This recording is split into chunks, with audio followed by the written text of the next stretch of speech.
clouds go grey. The thunder roars and the earth sings. The season's just beginning. Sunlight it hides as the clouds make. Good evening and welcome to Africa Arise, a program sponsored by African Business and Professionals Forum. Every week on this program, we discuss business. We put you through on things you need to know so that your business will get stronger, and peradventure you may have failed in business. This is also an opportunity for you to know the things to do so that that business will stand again. This is coming to you through NTA Abakaliki, and I am Chinaza John, your anchor on this program. Every week we always interact with the founder of this forum, whom God placed it in his mind to establish this forum.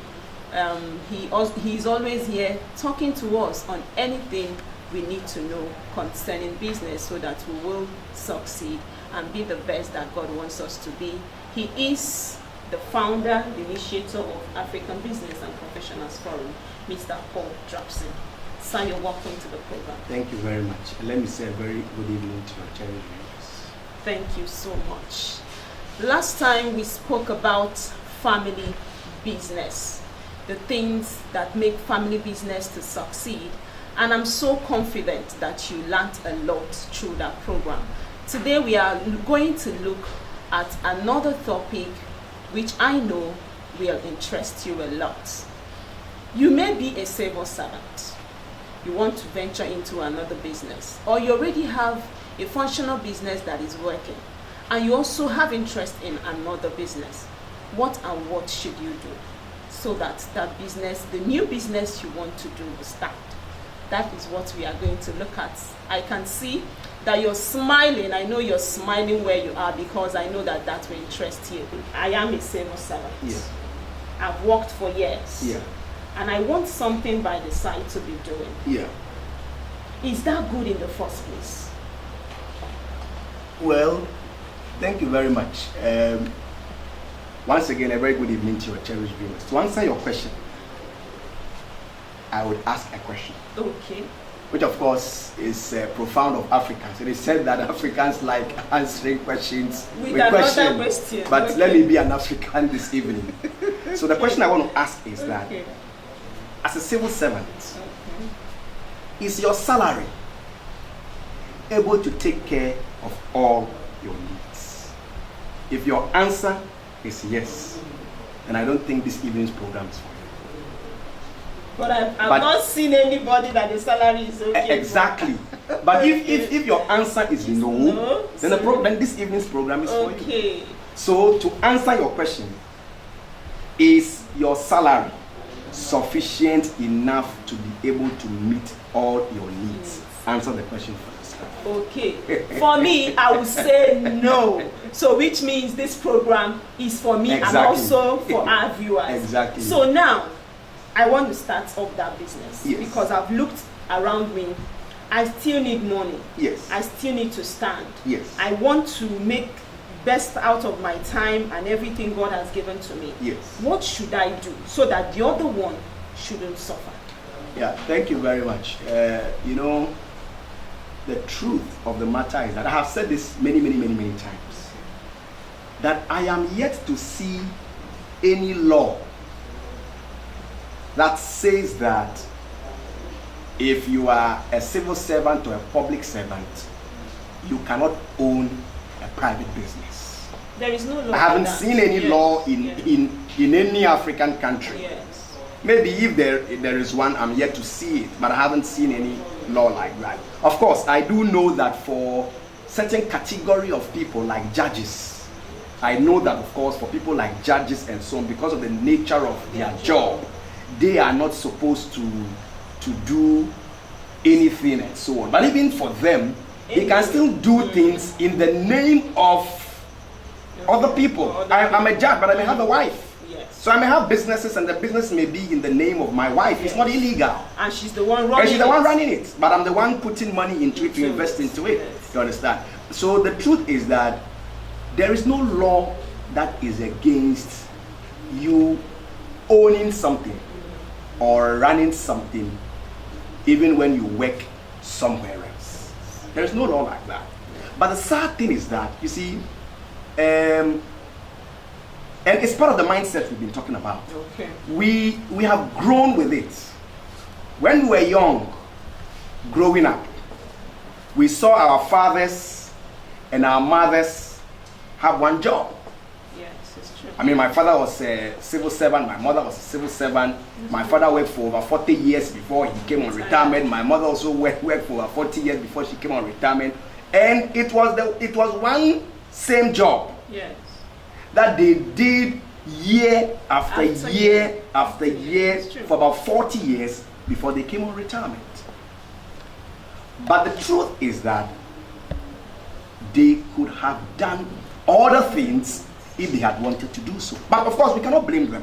We cannot blame them because they did what they did based on the level of knowledge available to them. Yes. I mean, I was telling somebody recently that, you see, and I've said it in many, many meetings, that in our generation, you will have absolutely no excuse to fail in business or in anything you do. Why? I mean, there is virtually no information that you are looking for today that you would not find on Google. So the point I'm making is that we have no excuse to fail today because we have voluminous amount of knowledge available to us which was not available to our parents in their days. So if they stuck to only one job for 40 years, 35 years, 30 years until they proceeded on retirement, we cannot blame them. But for us, if you stick to one job for 40 years and you go on retirement, we have every reason to blame you based on the level of knowledge and even exposure available to you. The land is green, it's green. Are you a Christian, a business owner, a prospective business owner, entrepreneur, or a graduate interested in securing employment? African Business and Professionals Forum, an initiative of Unique Global Connect Solutions, is offering you a platform to build and develop capacity, skills and talents, advertise products and services, create meaningful networks and connect with successful entrepreneurs, mentors and coaches. The forum will be holding business breakfast meetings to achieve the stated objectives every third Saturday of the month. Time is 8 a.m. prompt. For participants outside Abakaliki, there will be an online link for participation. You can register to participate by calling the numbers 09027444568 or 08032268369 or send a WhatsApp message to +44 7507 186808 or send an email to africanbusinessandprofessionals@gmail.com. African Business Professionals Forum, changing lives, affecting generations. Register today. Don't miss it. The land is green. You know, I have said this many, many times that one of the major reasons why you find a lot of people sticking to one job is because a lot of people are comfortable in Zion. They are at ease in Zion. What do I mean by that? Somebody works with a multinational oil and gas company. Yes. Well paid. Well paid. They pay him about a million or 2 million or more. Or even $500,000. Or $500,000 Okay. monthly. Yes.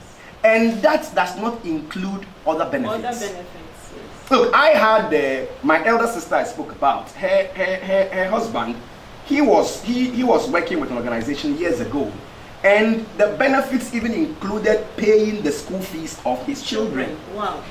And his children were attending some of the very best of schools you can think of, where they were paying in dollars, but the organization was paying for their school fees.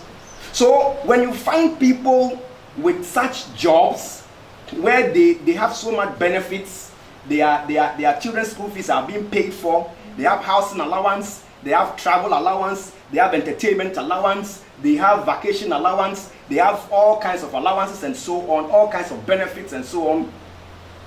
They feel that there's no need and there's no point to do anything extra to earn additional income because I am already comfortable. But you know what?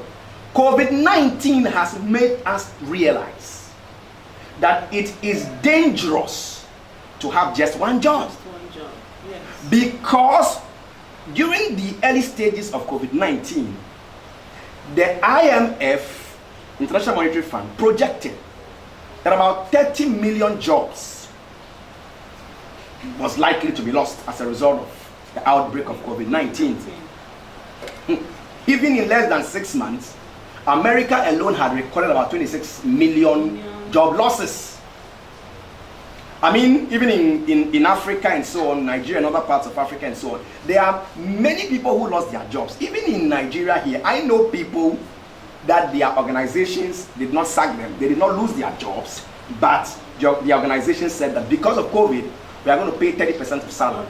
We are going to pay 40% of salary. Now the question is, between going home and receiving 30-40% of salary, which one would you opt for? Certainly you would opt for 30 or 40% of salary. But the truth is that even the 100% is not able to meet all your needs, as we realized from the very beginning, which you yourself confirmed that even your salary is unable to meet all your needs. So even the 100% is unable to meet all your needs. How much more 30 or 40%? Salary has been exactly. And you know, when you look at the book of Genesis in the Bible, there is something profound.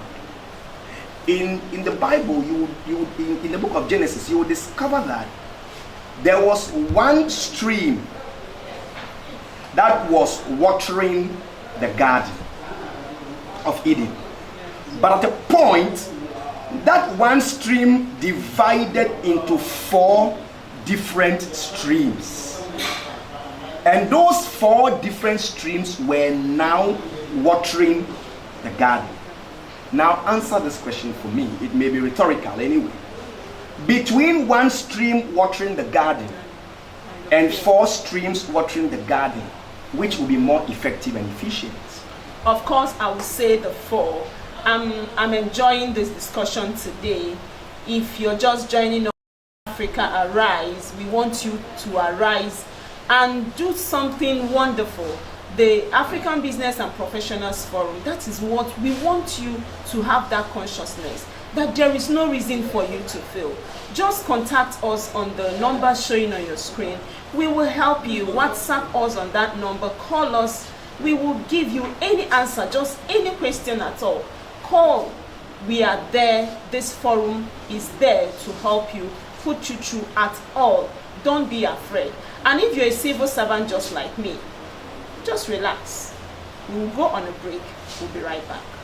The land is green, it's green. Are you a Christian, a business owner, a prospective business owner, entrepreneur, or a graduate interested in securing employment? African Business and Professionals Forum, an initiative of Unique Global Connect Solutions, is offering you a platform to build and develop capacity, skills and talents, advertise products and services, create meaningful networks and connect with successful entrepreneurs, mentors and coaches. The forum will be holding business breakfast meetings to achieve the stated objectives every 3rd Saturday of the month. Time is 8 a.m. prompt. For participants outside Abakaliki, there will be an online link for participation. You can register to participate by calling the numbers 09027444568 or 08032268369, or send a WhatsApp message to +44 7507 186808, or send an email to africanbusinessandprofessionals@gmail.com. African Business Professionals Forum, changing lives, affecting generations. Register today. Don't miss it. The land is green. Thanks for rejoining us. We are still on the program African Arise, Africa Arise. We want you to arise. Today we've been talking about how can you handle 2 businesses. How can you handle being a civil servant and also doing another thing? And my guest here, the founder of this program, he has been taking us through a lot. He has told us we need to diversify. Let Exactly. me use that word. Exactly. We need to diversify. There's no reason for you to fail. Just keep calling us, keep coming for our breakfast meeting, which is held every third Saturday of the month. This month, that's the third Saturday of August. It was wonderful. The coming month will be on September. Yeah, on the 18th of September. 18th of September. Yes. We want you to now book it. 18th of September. That's the D-Day, the day we interact with each other. You tell us your concerns and we put you through. So we've been talking about there's no need for you to fail. Yes. Okay. What are the specific steps that I need to take to start up that business so that I, as a civil servant, my work will not suffer, while the other one will also not suffer? Yeah, thank you very much. I recall years ago when I went to driving school. The woman who owned the driving school was a widow. Now that woman was working as a staff at the post office, and at the same time she owned the driving school. And of course, as a staff at the post office, I think she was closing at about 4 p.m. thereabout, or 4:30. So immediately she closed from the post office, she would just drive straight to the driving school. And the good thing was that the driving school was about maximum 10 minutes drive from the post office where she was working. So at least once she closes from the post office, she's able to go to the driving school to monitor, supervise, and find out what exactly has been going on throughout the day, check the books and so on. Maybe till about 7, 8 p.m. Then she closes for the day and she goes home. So the point we are making is that you can be working wherever you are working and look out for opportunities. The interesting thing is that sometimes the opportunities may even be opportunities in your office. Yes. In your office. For instance, let me give you a perfect example. For instance, maybe where you work, there's no canteen there. Nobody sells food there. And at the end of the day, maybe people have to drive to town to get lunch to eat, or people must get public transport to be able to go to town to get lunch to eat and so on. Which of course is an inconvenience to many. To many staff, yes. Now assuming maybe you have a house help at home, you can decide to let your house help you to cook and get nice packaging materials, package the food nicely, carry them to work. You sell food. Who will not buy from you? Everybody will prefer to buy from you as against either spending money on fuel to go to town, spending money to buy food, or to spend money on public transport to buy food. Even especially in these days where it's been raining almost every day. Especially for people who are not mobile, they may not want to go to the inconvenience of passing through the rain to get public transport to go to town to get lunch to eat. So if you bring food on a daily basis to the office, everybody will buy. So you have begun a business. Now it's a matter of time you will realize that that food business will begin to pick up. A time may come that the demand may be more than you can handle. Because for instance, you can let your staff and colleagues at work know that, oh, we handle parties, we handle funerals, we handle weddings. I mean, any events you are having, we can provide catering services for you. So it's a matter of time. Colleagues at work will be inviting you to provide catering services at burials, at weddings, at dedication ceremonies and birthday parties and so on. You certainly will not be able to handle the workload. But as the business begins to pick up, and as you have saved a little bit of money, you can now rent a decent place in town. Register a catering business. Employ some people to work at that catering business for you.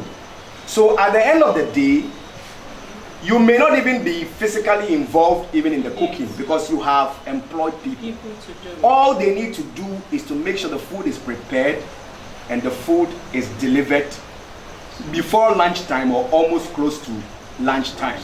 When there are colleagues at work who now say, oh, we have burials, we want you to deliver. We have birthday parties, we want you to deliver. We have weddings, we want you to deliver. Your catering service will handle that.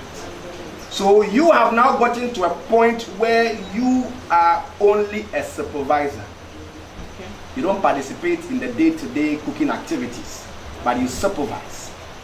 Now the question is, how do you monitor? Today we are in a technological world. Okay. Look, I was speaking with somebody recently, and the person was telling me that he was speaking with a man in this very state, and the man owns a hotel, but the man does not live in this country. The man lives abroad, and the man was telling him that the management of his hotel are eating his money. They are feasting on his money. Okay.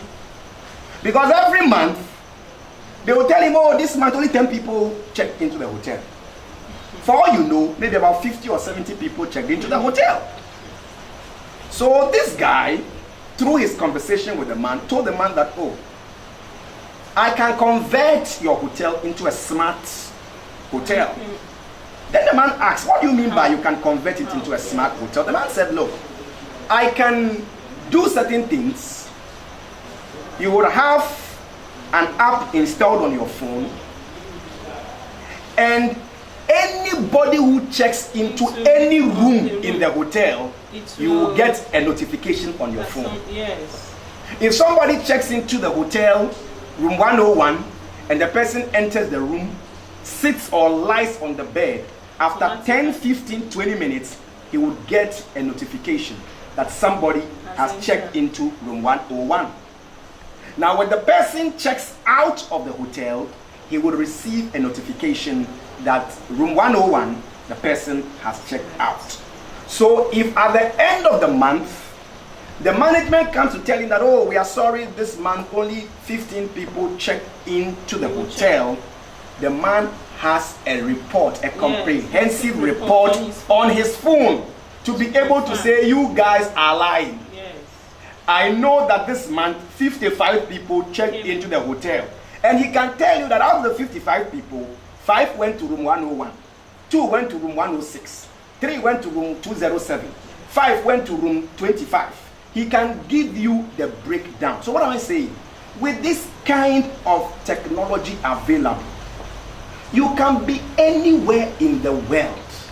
You can have businesses run anywhere in the country, anywhere in the world, and you can monitor. So that at the end of the day, if that's your catering business, if the caterers they tell you, oh madam, today people didn't come and buy food, you have the reports. Okay, sir, from all you've said, at least I've gotten 3 things. Yes. You don't need to fail. Exactly. Even if your business is flourishing, you Exactly. can venture into another Exactly. business. The second one is that we should open our eyes to opportunities. Exactly. Opportunities are bound Exactly. where you work. Opportunities Exactly. are bound around you. Exactly. Then the third one, for that second business to succeed, you may need people to help you. You need people, and you need people. monitoring systems. You need monitoring systems. Exactly. What of, in summary, because in fact the problem of this program is time. Exactly. In summary, if I am not enlightened, just as you spoke, Yes. someone turned his hotel into a smart hotel. Exactly. So what if the person do not have such a opportunity to interact? What should the person do so that his other business will not suffer? Like, let me say, maybe I've decided to do it all alone. Yes.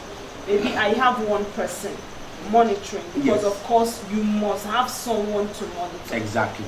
And I and the person and the environment where I am, maybe in the village, doesn't have such appliance. What should I do? Any other advice you can give to No, me? well, the truth is that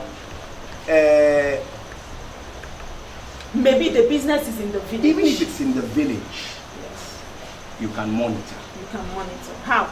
Number one, you can monitor electronically. Maybe the challenge may Network. be that network may be an Yes, issue. yes. But you as an individual must monitor on a regular basis. For instance, pay them impromptu visits. Okay. When they Okay. least expect, you have just arrived enter. there Yes. just to Yes. see what is happening. Okay. Call them to come and give accounts and to come and give you a report of what is going on. So impromptu visits is one of the good ways to help you monitor, because there are people who visit maybe last Saturday of the month. So every staff member knows that, oh, Oga is supposed to come last Saturday of the month. So by the Friday, they try to tidy up. Yes. They tidy up to prepare for the arrival of the Oga on Saturday. Saturday. But when they don't know when the Oga will show up, just like Jesus Christ said that his second coming will be like a thief. Yes. When you show up like a thief without announcement, they will always be careful because they don't know when you will show up. Yes, I think that is what I want to get. That your second business should not suffer. You have to visit them. Don't even tell them. It's not even ideal to tell them when you be coming. Exactly. Just go anytime. Anytime. And this is what you get. And sorry to cut you. What you can also do is that you can also even have people as spies working for you. Let me give you this example very quickly. I remember years ago, I went to do a course in a particular school. The rector of that school had people who sit inside lecture halls to record lectures Okay. and to assess lecturers' performance, and they send the report to him. You may never know who is doing that because it may even be a student. Students. So you will never know. Okay. You understand? So you Have can to also have informants, Yes. people around who are working for you, but they can go there as if they are customers coming to patronize the service. And as they do that, they will also be monitoring and they'll be giving you reports. I think we will look at that next time because Exactly. I think I'm interested in that. How can we do that? Because some people would think, the person is kind of that is not good. So next time we are going to look at having informants, having spies. How can that help your business to succeed? It's been very wonderful talking with you. As I told you, our founder, the founder, African Business and Professionals Forum, is always loaded to give you what you want. So always call in. Call him with the numbers showing you on the screen. Call him on any of those numbers. He will put you through. Just ask him any question. And also, we want you to be part of our breakfast meetings on every third Saturday of the month. We've done that of August. We are expecting you during our September edition, which will hold on the 18th of September. It's been wonderful talking with you. Please do keep a date with us, same time next week. Till then, have a wonderful week. Bye.